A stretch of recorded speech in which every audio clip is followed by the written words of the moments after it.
We're here as the blaster bolts are popping off, the bangers are banging, and everybody is keeping their heads down on the edge, talking about the Galaxy's Edge podcast tonight, coming from all points around the galaxy. Today we have a tight and light roundtable to talk about certain things in and around the edge, starting with J.R. Handley from the Reserve. Good evening, good evening, good evening.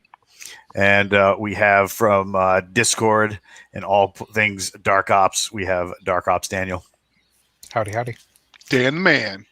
And then making a special guest appearance from Vanguard Company, we have LS501 Templar. Hello there. Yeah. Shouldn't that be ST? ST, Shock Trooper? Shock Troopers are filthy traitors.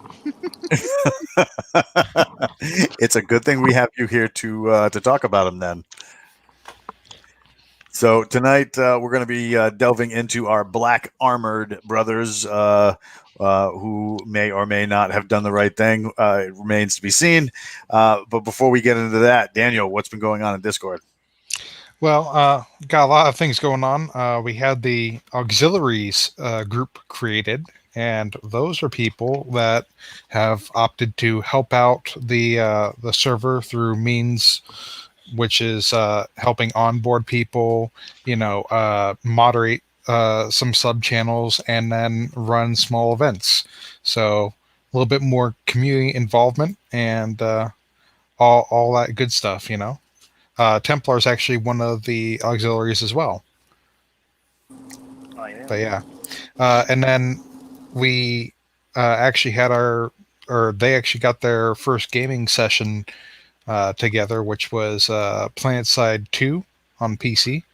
And after I got all that stuff set up for them, they ran it. So Templar, go ahead and talk about PlanetSide 2 and what you guys got going on and stuff like that. Gaming means different things to different people, though. So good thing you clarified. Well, Repo set it up, and we got about 6 or 7 people playing, and turn it up there, bud. yeah, it was really fun, and we were able to learn some things for next time. Could hardly hear you, but anyways, yeah. How many people do you think that you guys had out? Was it like 8? It was 7 people. Okay, that's cool. But yeah, as far as I understood from the report that Repo did, they're gonna work on getting everybody more organized, and they're gonna try to do like a daily or weekly get together where they all hop on at the same time, in a good voice channel, and then they work like smooth operators. But yeah. So it's really looks like it's been a thing that like old school gaming, like some of these older 4, 5, 6-year-old games are really get kind of like people's new hangout. So rather than just jumping on the Googly Hangout or like Facebook Messenger videos and stuff like that, people are jumping into Steam and kind of grabbing these old games because they don't have to pay attention to them as much. Or maybe retro is just cool. As the kids are saying these days. Oh, God. As far as I saw, PlanetSide 2 is actually free, if I remember right. Really? So if you're interested in on PC, by all means, come join, check it out. We set up a role in the Discord so you can actually opt into PC notifications whenever people are doing get-togethers or stuff like that. The same goes for PlayStation, Xbox. And then if you are interested in doing PlanetSide 2, just tag Templar, and he can give you the role for that, so you can be in know for that as well. Speaking of notifications, if you haven't already, bounce on over to our YouTube channel, which I hope you're watching it on YouTube as well, and you hit that subscribe button over there-ish, and ring that bell icon, because you got to hear all those notifications for when like, we do go follow, live. And subscribe. No. I took it from you, Hanley. You don't get it this time. You know what's going to happen, right? You're going to spark him on his please be kind. But wait, there's more. There's more. God yeah. Well, the reviews matter. Every time you do, a Leej gets his bucket. Right on. The cool thing is that you can actually sit down and actually talk to some of these cool Leeges that are out there, and reading in the series, kind of discuss it while you're blowing things away. What's the story beside Planet? What's the story behind PlanetSide? Like, what kind of game is that? Is it kind of like Gears of War or something like that? I don't think I've played PlanetSide. There's really no story for it, just 3 factions fighting it out. So just throw lead at each other, and you get cool environments because it's like off planet. Yeah, just a map of 2,000 players fighting each other. You can have 2,000 at once? Yeah, they have, like, I think everyone on the same server, or just 3 servers, I believe. Well, you know what that game sounds like? What's that? The Shortyverse by Scott Moon. I think you've read that too, right? Oh my God, I love the Shortyverse. Me too. I liked it too. That's what that's the vibe I'm getting from this. Now, Templar, didn't you say that the 3 factions are slightly different or something like that? I remember like you and Nethermat were talking smack like TR is the best or Imperials or something like that. Go into a little bit on that. So I'm pretty new to it, so I can't quite remember one of their names, but the purple guys, they basically worship alien technology, so they're more savages. And then the red guys, the Terran Republic, they're, I believe, like a dictatorship, like China, a false republic. And the new conglomerate are like the rebel trying to fight the tyranny of the Terran Republic. Gotcha. All right, that's cool. Well, like I said, if you're interested in it, by all means, join us on Discord. Check it out. Opt in for notifications, and grab your kit and go pew pew with some fellow Leeges. You know what else you could shoot your pew pews at? What? Oh God. The Dragon Award vote. Oh my God. Oh yeah. Savage War for the win. So if you register right now, you still have time to get the ballot in your box tonight, but it closes tomorrow for voting, and then we win or we don't. And I want to win because winning is nice. Big prizes. Tell them what the big prize was coming from the co-emperors. So Jason and Nick have so graciously said that should we carry them to the finish line with our votes, that they will pause everything they are working on, every open project they have in every universe, and they will do a vote, and the fans will determine what their next book is, and they will write it. So if we want, is this plate carrier too tight, or did I gain 50 pounds? The Hoga story. If we want KTF me, if we want season 2, the next book, whatever it is, that's what they'll do. So what they really want to hear is they want to hear the Galaxy's Edge version of 50 Shades of Grey. I mean, isn't that what KTF me basically is? You guys hurt my soul. Well, we will find out what KTF me really is if we vote accordingly. So while we're talking about it, Walt, if you were picking for them to write the next book, which one would you want them to do? I want season 2, book 2. What about you, Daniel? Yeah. I'm on the same page because I really want to continue on with what the core story is, and try to get some things figured out, because we're kind of left, just hanging after that first book, and it's just like, okay, any minute now. Yeah. Oh, go ahead. I was going to ask Templar the same question, what he wants their next. Go ahead, Templar. Just muted himself. It sounded like you just got flushed down a toilet. It sounds like Goth Sullus heard him besmirching his good name and yeeted him. Can you hear me now? Yes. Yeah, I don't want season 2 because that was such a cliffhanger in book 1. Fair enough.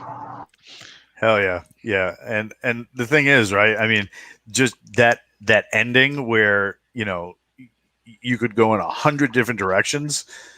you're just like, all right, don't leave me like this. Why you got to do me like this?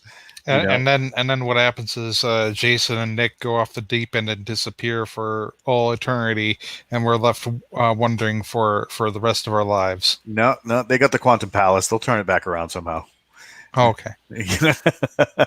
But yeah, I would love to see book 2. So I mean, get those Dragon War votes in. Try pushing that good name out there so that we can get a poll up and really bug the crap out of them to get book 2. I mean, it was cool. Go ahead. I'd say, are you seeing the Patriotic Gamers comments about I put Gothcelis as the only true faction, and his comments were pretty funny. He's saying, for the Emperor. Oh, wait, wrong universe. Yeah, he's also down for the KTF me, the Masters story. So do you think the Masters character can sustain a full novel, or would the bit get old? I think if you did it as like a 65,000 word or lower and kept it to first person, because doing it out of his head would be the funniest part of it. Yeah. But don't forget, even though he's goofy and he's funny, he's still a Leej. I mean, they basically took Matt Best from Black Rifle Coffee and made him into a Legionnaire. They ought to get him to narrate it if they do it. That would be hysterical. Oh my God. Because I mean, that's basically who Masters is. I mean, Matt Best, most people see him on the Black Rifle Coffee thing and they're like, oh, he's in the army and he shoots stuff. He's a vet bro, basically. Yeah, he's a vet bro. But at the same time, you got to remember, this guy was 2nd Ranger Battalion. When that was all said and done, he did some like pretty heavy civilian DOD time, with the Fruit Loop alphabet soup crowd. All that Secret Squirrel stuff where you get to wear, beards and a polo shirt along with your finely pressed khakis and looking pretty. And you forgot the shades. Yeah, the shades. You know who else would be? Go ahead. No, please. I was just say the guy that runs Ranger Up, who does the Terrible News network as a joke thing. Oh yeah. But he also owns the company Ranger Up. He has a great deadpan. I could imagine he'd hilarious if he narrated something like that. Right. So, I mean, at the end of the day, you got, if you did it where somebody like Masters was just doing it straight out of his own head, I mean, that would be kind of cool. Yeah. Then of course, you have the man, the only guy with cool shades. But I mean, like I said, KTF me could be fun if done if done in a certain way and done so that you got the Master's perspective and kind of like a counterbalance to Chun. I mean, even doing the Battle of Kublar as seen by Masters. Yeah. Do it as a series of novellas with just all over the place on the timeline with just the Masters character, like they did, sort of how they released season 2, book 1, where as various parts. And then at the end, they mashed it together. Like I could see that something like that set up, like a series of novellas put together into a novel for Masters. Yeah, that would be cool. What do you think, Templar? Yeah, that would be pretty cool to see that for a KTF me novel.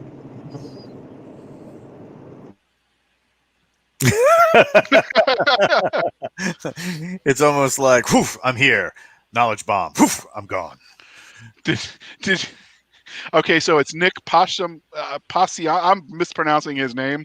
That guy is the Ranger Up dude. He's the one who's got the best deadpan I've ever seen. Parmigiano, by the way.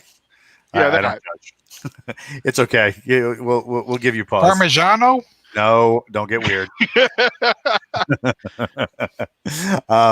So yeah, this is I definitely need book 2 of season 2 because addiction. So going on from that, we have obviously we saw a couple of things for insiders over the last couple of weeks, which has been fairly like week to week. We've seen some stuff dropping between 86 Neon, his collaboration with JF Cheney, doing kind of like lit RPG. Jason Onspach did that, and then of course we have Wayward Galaxy, which he also did with JF Cheney, which is kind of like it's kind of like a little bit of Starship Troopers. And maybe some like Expeditionary Corps stuff. Very, very cool stuff. Interesting book, interesting take on colonization style soldiers and troopers and stuff like that. So seeing that kind of stuff was really cool inside the emails as they hit. But then of course Doc Spears dropping Exigency, which is book 4 of the Dark Operator series. So there's a lot going on as far as like being able to get caught up and read everything as it's hitting. What have you guys checked out of all that batch? Did you get to see any of it? I haven't gone to the 86 Neon or the other one yet. Again, I'm gonna probably just wait till they hit Audible. Right. Because you're mostly an audio consumer, right? Yep. Yeah, but I did get Rebellion because that did come out. Was it 3 days ago? Yeah. Did you listen to it all yet, or have you still chewing? I haven't listened to it yet. I want to, but I've got another book that I'm finishing up that's been on the back burner for a long time. So getting that done. But yeah. Huh? I'd say, speaking of they actually were nice enough, which is one of the things I think Jason and Nick do that I haven't seen in any other community, is they routinely give me, as the manager of the fan club, a bunch of free codes just to randomly just do random giveaways just because. And we just did one of those, and like 15 or 20 people got free audiobooks. Well, I guess now that you brought it up, I guess I have to start doing the giveaway because I was going to wait a little bit longer, but you had to just hand it forward. I was trying to ease in and like tease them a little bit. So when we got to it later, in. It's just like no spit, just jam it in with no, just dry. Hey, I understand. Walt taught me the blunt force segue. It is the way. Blunt force segue is the way. That's right. That needs to be on a T-shirt for the podcast. If you're listening to this right now live, then please head over to our Discord and sign in, because we are about to start a giveaway. It's going to go for 15 minutes, and go over there. It's going to be in the giveaway channel under KTF Gaming, and check mark your thing so that you can get a chance to win big prizes. I'm going to do one now. And in about 15 minutes, I'll do the notification of who won it. And then later on in the show, whenever I decide, assuming Hanley doesn't ruin it, then we'll start that one. This is what I get for not reading the notes you posted earlier. How dare. How dare you. How absolutely dare me. I know. Yeah, the cool thing about the Dark Operator series is the fact that you get to see kind of like the Legionnaire's life from a Special Forces perspective versus kind of like the Light Infantry Strike Team perspective that you normally see in the Legion, which is really neat. So I think that each book, and we've said this before on the podcast, each book is a different facet of like a Special Forces mission. So book 1, obviously you have this taken from the perspective of somebody who's in an advisory role. They're just there to advise another military. So the other military is doing all the work. It's just that the 18 series, or the Special Forces operator on the ground, he's responsible for just saying, you might want to do it this way, or this is the way we do it, and if you can learn from us, that's cool. The Rebellion, the one you're seeing on screen now, is really that embedded ODA, Operational Detachment Alpha, where an entire Special Forces team is inserted, and they live and work beside the local nationals to help them either be more efficient in how they handle their military affairs and how that can support their government, or as a destabilizing force if the government is hostile to its own people, in how to destabilize that government and bring in a new one that's more favorable for the people. Of course, you have a direct action mission in No Fail, and then in Exigency, I haven't gotten to read it yet, so I'm kind of wondering if that'll be like more the political aspect, which would be really, really cool. So I can't wait to get into Exigency. I just have a couple of more chapters to finish on my current thing that I'm reading, and then I'm going to plug that in and chew it up like crazy. So I'm super stoked to see that happen. But yeah, that's going to be cool to be able to give that code away and let somebody experience this Dark Operator series. I'm always afraid when I say Dark Operator, because that R is like non-existent where I live. So I don't want to come out sounding like South Boston where it's Dark Operator, because that just gets weird after a while. I'm sorry, what was that? Nobody said we were anything, just but listening to your Boston accent. Yeah. His car in the Harvard Yard. Yeah, right. Yeah, I saw that commercial. I love that commercial. So there's been a whole host lately of stuff going on the Facebook fan group, especially where people are showing off their DO plate, their Dark Operator plates, and their challenge coins. You might have those at hand, right? Oh, of course I do. You know it. Yeah, somebody put Velcro on the back of their plate and put it on their plate carrier. Oh yeah, there you go. Cool. Those things are just groovy. Clint does really good work, huh? Yeah, definitely. And he also has a couple other challenge coins. By the way, you can get these little challenge coin display cases off of Amazon, like a 10-pack for like $10. So that's pretty cool. Yeah, because I think I have my challenge coins over here in like one of these drawers over here, and it's like a giant bag of stuff, for like regular challenge coins. I don't have the cool Galaxy's Edge challenge coins that you guys have. But like, I'm sure if we talked to Clint, we could slip one your way. I have my the weirdest. Was that? I say he's actually designing one with the reservist crest. Really? Caledonian Reserves? Yep, he's designing a challenge coin for them. Does that make me too much of a nerd that I know that off the top of my head? Nah, we're all nerds, so we're good. You're in good company. And we could quit anytime. Right on. Yeah, the weirdest coin that I have. Ever since I started listening to sci-fi or playing sci-fi, I've never had any side effects, There's a twitch, it won't go away. Yeah, the weirdest coin that I have is this one. I don't know if you can see that. Hopefully my camera can. That's cool. This is the coin from General Petraeus. Oh. So that's the weirdest one I have. So my actual highest coin was from a Marine Sergeant Major who was in charge of the air wing at El Secundum. Oh, right on. So we were delivering. I was escorting a convoy delivering supplies to him, and he gave me a challenge coin for doing things that were not appropriate. So they put us in these big tents. Like, so when I was there, every time we went fob jumping, there was like these big massive circus tent type deals, and a lot of them had black mold on them. It was just disgusting. They wouldn't give you any of the amenities because the Marines at the base said, "Oh, they're not for you Army pukes, they're ours, and we won't share even though you're delivering supplies." And that's nice. Hit me on a bad day, so I stormed into his office and gave him what was what, and he was impressed that I was either suicidal or brave. I'm not sure which the right answer was, and gave me a challenge coin and fixed it.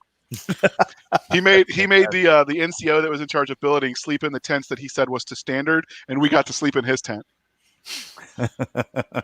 It worked too. So, but yeah, I was surprised. I was like, I'm so going to jail. When I got done talking, I'm like, ooh, open mouth, insert foot. Yeah. This is why we can't have nice things. Yeah.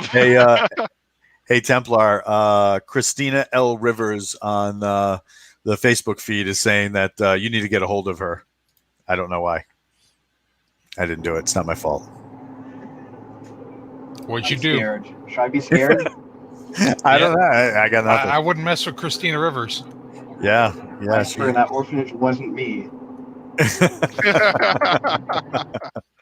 So speaking of which, Templar, you and I have been talking. Oh, wait a minute. We got another one, and we have Rookie joining the feed. Oh, hi there. Oh shit, hang on, I'm tangled. Yeah. Is that a new euphemism for drunk off your gourd? Yes and no, but I have an actual technical tangle known as the headset and earbuds getting tangled. I am going to put technical tangle on a t-shirt. Technical tangle. Or technical tango, and then it gets a whole different meaning. It's when it's when you're drunk and you cannot properly operate your LCOM. Yeah, the LCOM. Love the LCOM. So that's great.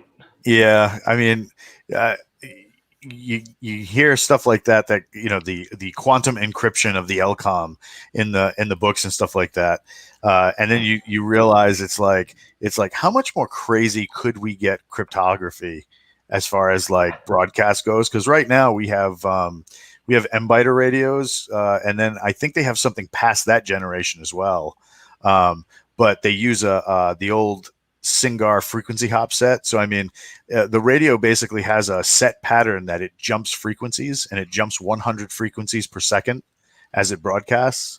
And if you don't have the corresponding hop set, so like the instructions that tell you which frequencies to jump to, unless you have that together, you're not going to be able to hack in or listen in or do whatever. So and if both parties don't have it, things can get friendly. Yes, yeah, it gets weird. How many times were you friendly with your friends? So that's actually classified. So long story short, we were not given the appropriate frequency hopping for the Singars, which is what we had. Some of our unit, because I was deployed with the National Guard unit as their active component, they actually had the Prick 77s when we started, which is not a dirty joke. It's an old radio, people, but it's the Vietnam era. That's what they had in their armory. So they upgraded us. One thing led to another, and they decided they didn't trust the battalion with the frequency code for the Singars. Just trust me, something happened and there's a reason for it. So we would go to Marine bases and we couldn't communicate with them. And they decided Brig Green Army Convoy was a great target practice because we couldn't talk to them. And we coordinated through like the eye in the sky, which is, I think it's a jet, right? That just circles. Yeah, the sheriff on station. Yeah, and so they wouldn't listen. And so they opened fire on us and we returned the friendly lead massage. Luckily, nobody died. So, it's a good day. But it definitely makes things interesting when you have communication abilities that don't mesh up on like. Yeah, that's crazy. See, I understood everything that you were saying right there, but I'm just thinking about all the laypersons that are listening, thinking like, why is JR talking about 77 pricks and one thing leading to another? So I mean, he had to deal with them. They call them officers, the pricks. So PRC, I think, is what it stands for, right, Walt? Yes, PRC. It's an acronym for what the radio is, and I saw them, but we never actually used them. They replaced them, when I got there. But it was just they also had A1s in their armory. So, all right. So just so that you know, portable receiver communication is what PRC stands for.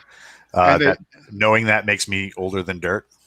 Well, they switched from that to the Singars, which has now been out processed as well. So I guess I'm old as dirt now too.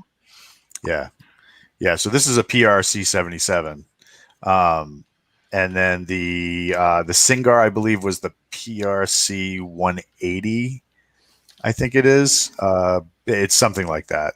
But the PRC, the Singar radio was the first radio that was capable of hopset communication. So basically the radio jumped frequencies every so many times per second, and you needed a way to match up to those frequencies or the two units couldn't talk. Yeah. So but like these old radios that were heavy as sin, the batteries were heavy as sin. And they didn't last as long as you would need them to. Yeah, it was crazy back in the day. I mean, that's like ancient stuff. And then when the Singars came along, the thing that sucked the worst was those plastic buttons. Oh yeah. the plastic dials, because they would break all the time. Oh man, that sucked worse than. I was about to use a military euphemism there, and then realized this is a family-friendly show. I had to catch myself a few times as well. What? But What's the euphemisms? we'll share it offline. He tried to trick you. Yeah, he did. But earlier we were That's talking badass. about somebody. Does he have a beard with that uniform shirt? Oh yes, it is. Yeah, I think he's going shooting on a private range, but yeah, he took this is on the fan club. So this guy took some Velcro, attached it to the back of the Dark Ops plate, and he's going to wear it on his combat shirt. Hopefully he doesn't actually get shot at this weekend. Nothing like some proper industrial grade Velcro to slap onto anything. Oh my God! Yeah, we used to do it to young privates. We would stick it to their back and then stick them to the wall. That used to be, either that or you'd get somebody to put on their body armor, and then you'd Velcro one sheet onto the back of the door, and then you would walk up behind them when they're in their body armor, some new private or whatever, and you'd be like, "Hey, bud, what's going on?" You slap their back and stuff like that, and you're saying hi, but you're really sticking that industrial Velcro on there. And then you get somebody to test the body armor by drop kicking them straight to the center of the plate. And when they hit the door and stick on the Velcro and they can't get off, you just open the door and walk out. So we didn't get that fancy. We just beat our phrasing. Nah, yep. I'm gonna walk that one. Yeah, I'm just gonna shut up. That's gonna go nowhere good. As a side note, I'd like to point out how awesome it is that a simple discovery that somebody made of just walking through some brambles, and they're like, this shit would work really good if I was able to replicate it and turn it into this thing called Velcro. Velcro is actually a proprietary trademark name for hook and loop fasteners. Yes, or hook pile tape, depending on what branch of the military you were in. Yeah, because you'd get corrected. You walk into your supply sergeant and you're like, "Hey, boss, can I get some? I need 3 sheets of Velcro about this long." And they'd look at you and you'd be like, "Fine, hook pile tape. You suck." I like that idea of a dropkick test though on people. That sounds pretty great. That's actually something I had thought of when I was trying to create different scenes in Halo and all that. And there was because I was like, we got the Spartan 4s, but now these guys are just regular dudes. That I called it the stagger test, where somebody with a running start would just jump and impact them in the chest with both feet, just to see if the guy's willing and able to keep his feet on the ground from deviating from any place. And it's just like, all right, yeah, this seems like something that a couple of idiots would be doing. This seems like something that the servicemen of 2552 would do. We just got to include some Velcro in it. So the Patriotic Gamer says it is Mach 6 tape. That's what the engine guys call it. Oh, good. All right, so this is what we were talking about pretty much. Yeah, some dude just. Yep, it gets funny every time. But I mean, could you imagine shock troopers doing that to each other, testing out the new armor? Oh yeah, absolutely. Yeah. I can see a couple of.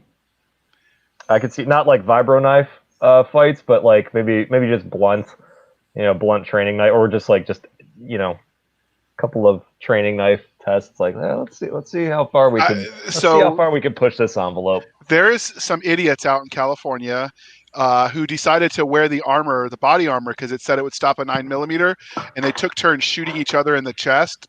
The armor failed. That's wildly stupid. Well, okay. I think all of those tests are stupid. But I'm just thinking, could you imagine them doing that with blaster bolts on the Mark 1 armor or whatever? Dear God. As a side note, apparently our first winner for the first giveaway is somebody that Rookie knows. Uh-oh. No. I don't know many people. Well, you should know this have one person specifically, because she lives with you. Maeve has won the first giveaway. Oh, nice. And I'm going Maeve, to get over here. You want a giveaway?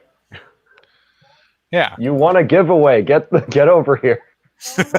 It's going to be a party in the trailer tonight. Wow, that did not just happen, Jr. 3 Wow, flat. he Thank you. Did that? She's not that kind of dependa. You said you weren't joining. Oh, I my did. Sorry, what did she Changed win? his mind. She got a Audible code from our Lord and Savior Emperor Jason Onspach. So Cool. that's a one of several codes that's going to be given out. And so if you check your messages on Discord, there's a code right there. You just go audible.com, redeem, and you can drop it in, and you get your code for a book. Yeah. Rookie, reach out to me and I can walk you guys through it when we get offline. Okay, sounds Too good. easy. Yeah, Dynamite 44 was saying in regard to the kick test that one of those videos was sent to the IG for possible hazing investigation. They didn't realize that the privates just wanted to kick each other in the plates. So that's Inspector General, if you didn't know, not Instagram. And Yeah. they do all of think of them as like the IA for the police departments. They do all the internal investigations. And most of them are humorless jerks who don't they understand suck. how to have fun. So Are you sure it's not Instagram for Inspector General? No, I like Maeve's version better. probably. I The really Inspector General's Instagram. do. Yeah. So would that be IGIG? Yeah. But I think that's a Star Wars robot, so we're not going to cross. We're not going to cross the streams like that.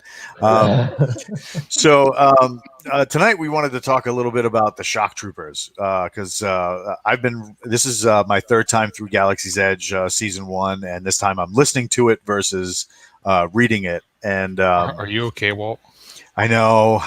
Well, I read a lot faster than I what do you call it? Than I listen.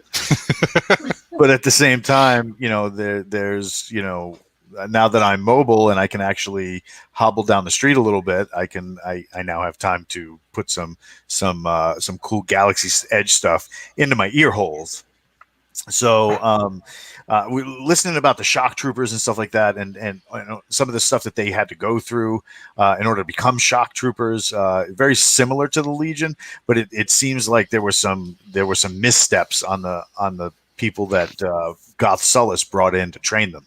So if you haven't listened to all of season 1, especially going forward after Attack of Shadows, you might want to hit the pause button now or come back after you've listened to those things, because some of these things we're going to talk about might be spoilers for those books, specifically Attack of Shadows, Sword of the Legion, and a little bit of Prisoner of Darkness.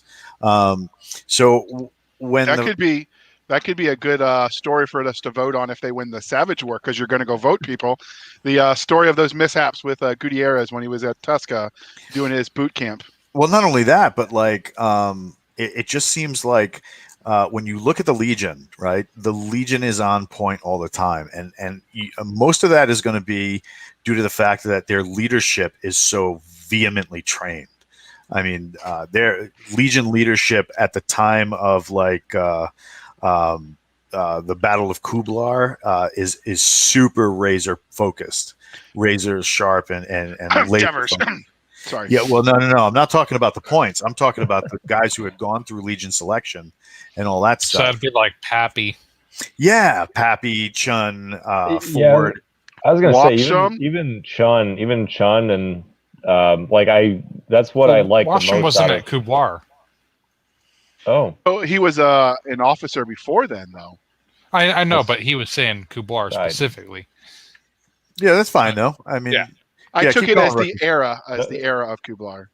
Oh. I was saying, that's one of my favorite things about Legionnaire is I really like the dynamic between Chun and Ford. Chun they're both of them being NCOs, and then like before they get their brevet ranks and everything, and I really liked how tight knit the groups were. I keep on comparing. As much as I'm not supposed to anger the mouse, I keep comparing it to like Star Wars and how Delta Squad was and how tight knit they were, and it just everyone had their nicknames, everyone knew their jobs, Yeah. and I liked the squad structure of Legionnaire. And that's the thing too, right? That structure promotes a type of cohesiveness that when the job needs to get done, everybody knows their place, and just everything happens the way it has to happen. Whereas when you look at what went down in Sword of the Legion, they Balder, dog's unconscious. When you look at Sword of the Legion. You have the Legion kill team infiltrating the shipyards at Terrago, right? Mhm. There was a lot of slip through that these guys had where there were gaps in the shock trooper defense that were just easily gotten Awful. through because of the fact that Awful. the shock trooper leadership weren't keeping their guys on point. Well, it was more than that. And if you guys are familiar, if you look at the way the Russian army under the Soviet Union trained their guys versus the way the Americans did, the reason that we had an edge was because we had even the lowliest private could, in theory, step up to the next rank. Whereas if you took out the officers and NCOs in a Russian unit, at least this is how they taught us. That might not factually be true. They would be disorganized because nobody knew how to make a decision, because you mired them down in so much micromanagement. And you saw a lot of that in the shock troopers, I think. Whereas if in the absence of leadership, you had nobody to decide what to do. That's why I'm deciding what to do right now. Giveaway time. So head over to giveaway and for our second opt giveaway in for that. Yeah. And in 15 minutes, we'll see who's the winner of that. But yeah, no, I agree on the shock troopers just not having like good leadership, because I felt like the shock troopers were a great idea in the sense of their tech and their armor, but the caliber of the shock troopers and their leadership, I felt, was lacking, because they were just essentially the offcuts of Legion. Some that were actually good, Lieges that just got shafted because of politics and BS like that. But a lot of the unsavories that happen to do it, do the wrong things. And then the leadership of how, yeah, exactly what Hanley said on that. You know what the Legionnaire said about that? Kill a commie for your mommy. Yep. So Patriotic Gamer has a good point too, that not all the shock troopers were former Legion. Some were pirates, mercs, stuff like that. But you got to remember too, in mixed into all of that. Now, granted, the backbone of the shock troopers were these former disgraced Legionnaires that had gotten out for one reason or the other, or guys like Sergeant Major Gutierrez, who got out because he was just sick and tired of them going to clean up a mess and then the House of Reason spilling the mess back all over the floor again. Exactly. So it's kind of like that private who gets frustrated because you told him to fill a sandbag and bring it over there, and then when he comes back, you tell him, no, go get the sandbag, bring it back, and empty it again. So instead of that, one of the big problems that they were talking about in Sword of the Legion was that some of the guys who had signed up for shock trooper training were wannabes. They were guys who aspired to Legion and either didn't go because of one reason or another, and just they would ended have up punched their drill sergeant in the face for yelling at them. Yes, those guys. I was about to say that. and Walt, if you've never filled a sandbag, put it in a pile, moved the pile a couple dozen times, you just did not have enough fun on leave. No. I was very fortunate in that I did not have that kind of unit because we didn't have that kind of time. But so some of these guys were pretenders to the throne. They were members of the shock troopers, and they made it through shock trooper training, but they never went through Legion training for one reason or another, and this was their opportunity to say they were Legionnaires. Scott Lavery saying that shock troopers run on fields. So you didn't have that cohesiveness like you had at Kublar, where, even though Chun ended up putting together a bunch of Legionnaires from different squads within Victory Company, they were so well trained that they automatically knew what place they were taking up, and it worked as a cohesive unit, even though they didn't normally work together. Whereas when that happened with some of the shock troopers, you didn't get that. What do you guys think of some of this? Yeah, I feel it. Sorry, I'll go ahead. I'll talk for hours. Oh, so will I. But I think the shock troopers are interesting because I heard her in the background. You've been told. So that's one of the things I like, though, because too often in fiction you see that guy good, this guy bad. It's simple. Like, I like the nuance. Like, okay, everybody can just make the MCR the bad guys because screw those guys. But like, I like that the shock troopers were complex. Some of them were idealists. Some of them were, misanthropes who were just looking for a leg up, and some were just average Joes who talked to a recruiter and they got promised they'd go somewhere cool. So I like that complexity. It strikes close to home when you get the Legion, which for other than the politics is almost too perfect sometimes. Right on. Rookie, what did you think? There was a couple of things I was going to say about that. First off, when you were talking about how some of these guys were pirates or, aspiring, I would have punched my drill sergeant in the face kind of people. I loved every part of when it was either, I think it was Bombassa was like cleaning his rifle at one point in Attack of Shadows, and or somebody asked him, or it was Gutierrez, I think. They asked him, like, "You good with all this?" As in, like, you good with going to war against, the Republic, your former, whatever. And he doesn't know if it's like, is this guy like a commissar, like, essentially? Yeah, is he a commissar? Is this guy a spy? Is he is he like intelligence? Like, what? Like, should I say the right thing to him? Should I say the wrong thing to him? And because like that, he has that flashback of how the people were weeded out of like shock trooper training, and how like some people couldn't cut it physically, or some people just like couldn't cut it mentally, but they all disappeared the same way. I wonder whatever happened to those people.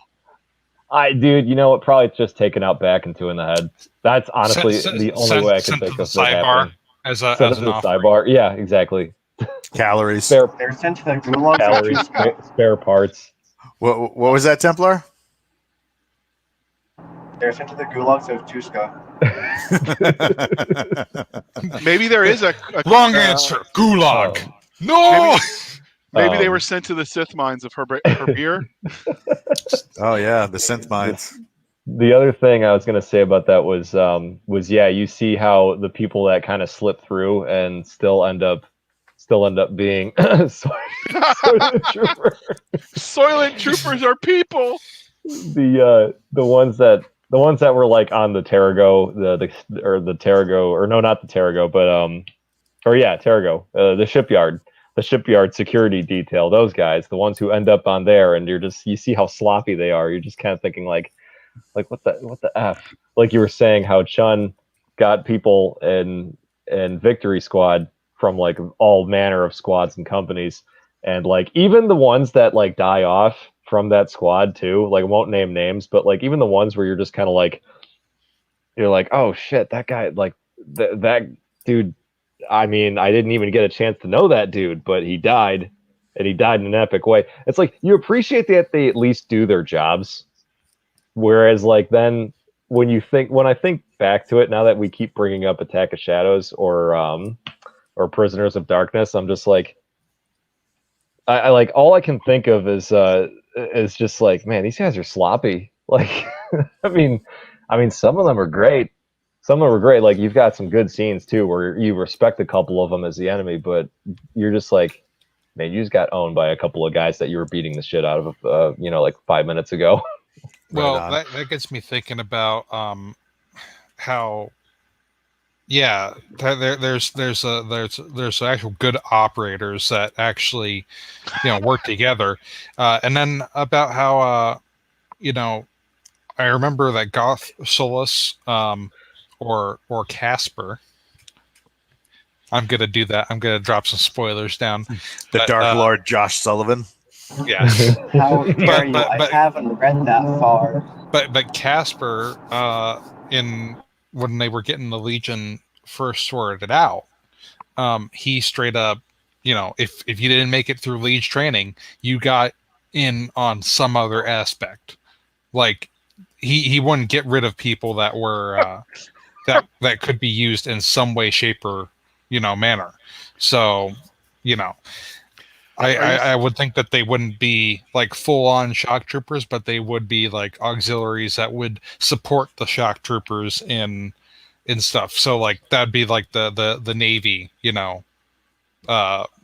running the ships, the Black Fleet ships is what my thought was.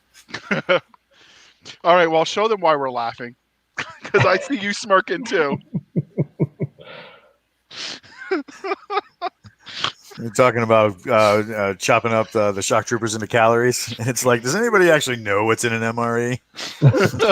Shock troopers. That's why leeches are so strong. Oh my god! It's 100% free range and organic. Oh my god! Meals rejected by the enemy. Hell jumper, right on, bro. Wait, what if that's where all that's rookie? what if that's where all the shock troopers that were disappeared go to? That is me. Yes, yeah, Templar. That's what we were saying. Way to kill your enemy. Just eat them. How very Throw it out. savage of you, Maestro. Good thought. Good thought. But what do you call it? The other failing of the shock troopers also was that when they sourced their tech, they didn't do it as well as the Legion did. Because originally, when the LCOM was created, Rex and Casper they were under a crunch. They needed something like unbreakable by Savage standards, and they brought crazy McAfee in to kind of. I love that, dude. I mean, enough drugs, you can make anything. Oh my goodness! Right, but I mean, it makes me want to go hit up my dispensary and see what I can do. So that character makes me think that Nick had a lot of fun in the 70s.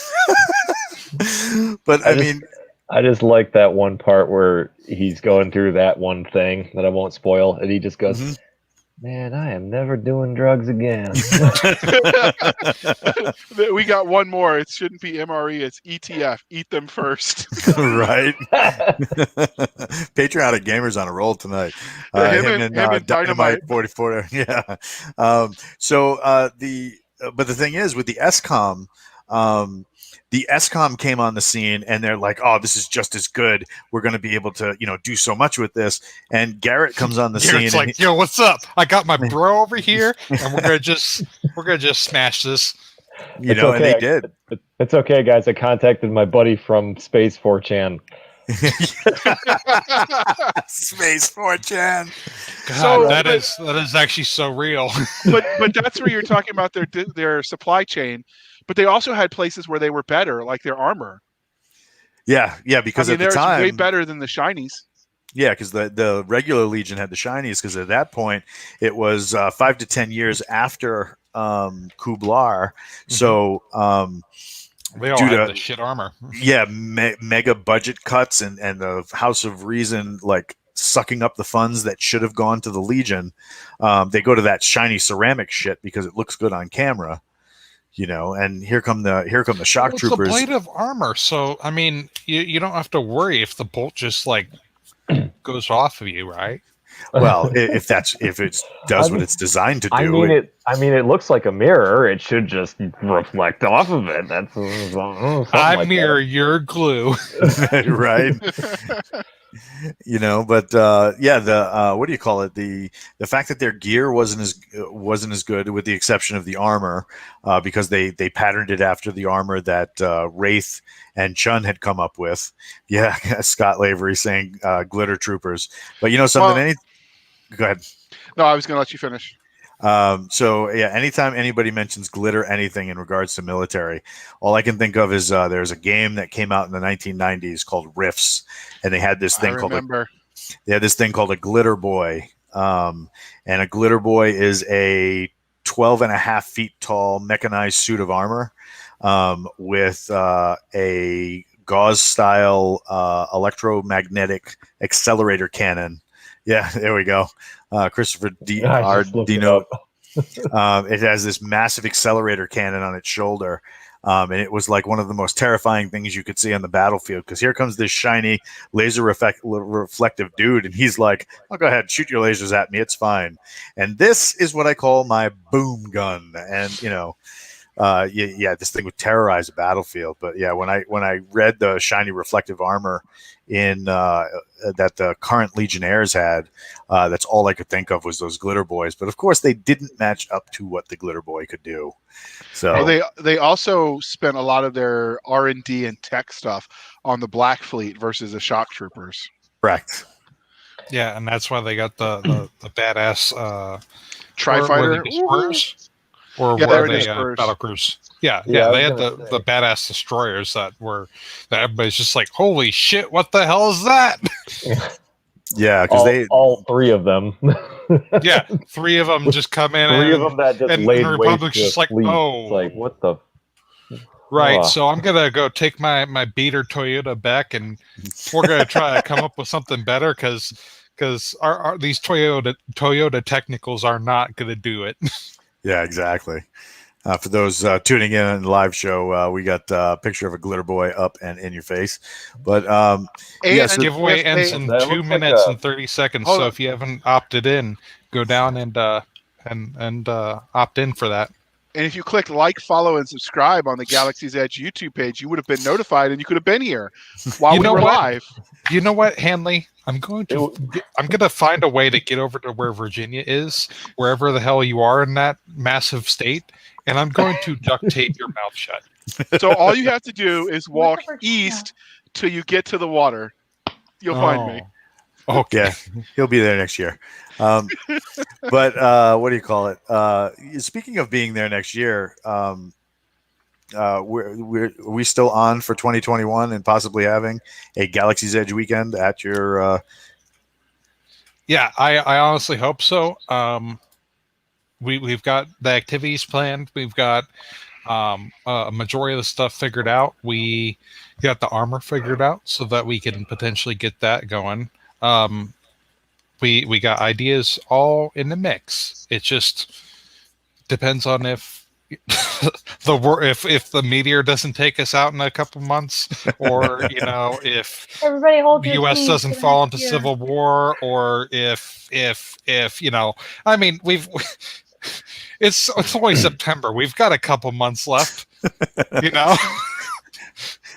I just like the memes that are floating around every month. Like, all right, who had the such and such for August? Who had Mandalorians? Mandalorian for September. I saw that. That was good. Oh my goodness. Yeah. So I mean, what did you guys think of the shock trooper tactics? I mean, because you had some shock trooper squads that were like, eh. Like the guy that should have been paying attention while he was on that one post, and Chun and the guys came in and just snap cracked his back. But then you have He was in that spot doing that thing with that person. I'm Yeah, laughing and because then the other one where it was the tower. They were in the jungle, and Keel is just like, oh yes, it's my mic, and then just kicks their ass. Just like, yeah. I'm That was laughing like a classic psychopath. PSYOPs right there. I'm laughing like a psychopath because I'm thinking of that dude from the tower that Bear happened to send on his way. Mollywomp, I believe, is the technical term. Oh yeah. Can you demonstrate a mollywomp for us? I need another person and about 2 extra feet of space. And a medic on call. And a medic. Yeah, you definitely need a medic. So look up suplex, and you pretty much know what a mollywomp is. He's got an EMT here. Giveaway has completed, by the way. Yes, DO nice. 169 Moggs has won big prizes. Oh, So, nice. Mog, I'm gonna send you a message, and you will be getting your very own Audible credit, and the information for redeeming that credit. So Hoot, hoot. Oh, right sweet. on. All right. So final thoughts about the shock troopers. Start with J.R. Hanley. Out freaking standing. The only way to go. The Goth Sullus did nothing wrong. Emperor Vampa for the win. Am I missing anything? Empress Vampa. How That's dare always you assume her 2020. gender? No, these are shock troopers. They wouldn't have said that. Templar, go ahead. Templar. They're all filthy traitors and deserve to die. All right, Show Rookie. says bad thought. You and Maeve hit us up. I have spoken. I thought we were. Oh, I wasted my time with this avatar because I thought we were talking about other shock troopers. No, I thought some of them were, to quote Nomad from Ghost Recon, man, these guys are sloppy. And then other ones were great. Bombassa's got to be my favorite one, hands down, just because he comes back to the light side, but is also kept his people dialed in. Obviously, with like Gutierrez, they felt more like a mercenary unit, like Blackwater, than they did like a very well rehearsed Blackwater than like Legion proper. But they made for one hell of a cannon fodder enemy. Right on. Daniel?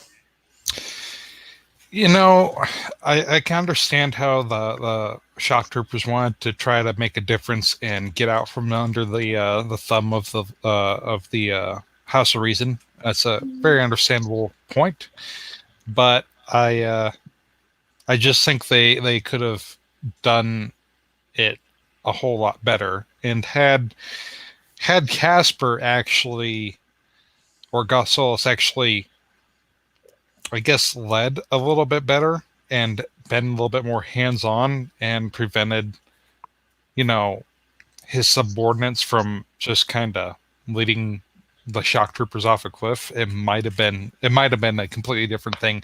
And instead of being seen as antagonists or the villains, they'd be seen as, heroes. But, as they say, absolute power corrupts, and Casper got corrupted. So That is Emperor Casper or Emperor Gothelus to you?